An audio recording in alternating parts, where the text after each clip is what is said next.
ଦୁନିଆରେ ସବୁ ସଫଳତା ଲୋକଙ୍କ ପାଖରେ ଅଛି ଏହି ଆଦତ। ନିଜେ ସବୁ ଜିମେଦାରୀ ନେଇଯିବେ, କାହା ଭରସାରେ ରହିବେ ନାହିଁ।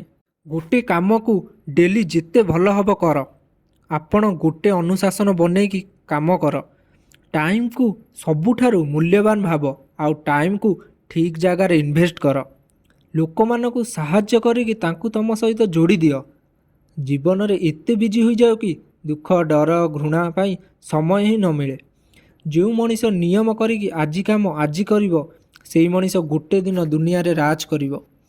ସବୁବେଳେ ଏମିତି ମଣିଷଙ୍କ ପାଖରେ ରୁହ ଯେଉଁମାନେ ତୁମେ ଲେବୁଲ୍ ବଢ଼ିବାରେ ହେଲ୍ପ କରିବେ।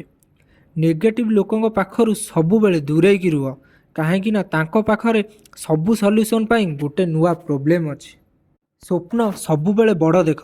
ଯଦି ଚାନ୍ଦ ପାଖରେ ପହଞ୍ଚିବ ନାହିଁ, ଆକାଶ ପର୍ଯ୍ୟନ୍ତ ତ ପହଞ୍ଚି ପାରିବ। କିଛି ବି କର, ବାସ୍ ସମୟକୁ ଫାଲତୁ କାମରେ ବର୍ବାଦ କର ନାହିଁ, କାହିଁକି ନା ଆଠାରୁ ମୂଲ୍ୟବାନ ଜିନିଷ ଏ ଦୁନିଆରେ କିଛି ବି ନାହିଁ, ନା କିଛି ଆଗକୁ ହେବ। ଷ୍ଟ୍ରଗଲରେ କେବେ ବି ଡରିବା ଦରକାର ନାହିଁ, କାହିଁକି ନା ଇଏ ବି ଗୋଟେ କାହାଣୀ ଯେଉଁଟା ସକ୍ସେସ୍ ହୋଇସାରିଲା ପରେ ସମସ୍ତଙ୍କୁ କହିବାର ଅଛି। ଆଉ ଫରକ କେବଳ ମାଇଣ୍ଡସେଟ୍ର। କିଏ ଚା' ବିକିକି କରୋଡ଼ କମାଇଲା, କିଏ ସୋସିଆଲ ମିଡ଼ିଆରେ ଲକ୍ଷ ଲକ୍ଷ କମାଇଲା, କିଏ ସେୟାର ମାର୍କେଟରେ କରୋଡ଼ କମାଇଲା, କିଏ ଆଇସ୍କ୍ରିମ୍ ବିକିକି କରୋଡ଼ କମାଇଲା।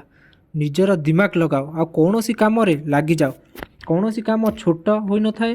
ମାଇଣ୍ଡସେଟ୍ ବଦଳାଇ ଦିଅ। ଆହୁରି ବହୁତ ପଏଣ୍ଟ ଅଛି, ଆଉ ଭିଡ଼ିଓରେ ବି ଆସିବ, ଆଉ ସେଥିପାଇଁ ଆକୁ ସବସ୍କ୍ରାଇବ୍ କରିକି ରଖିଥାଅ। ରାଧେ ରାଧେ।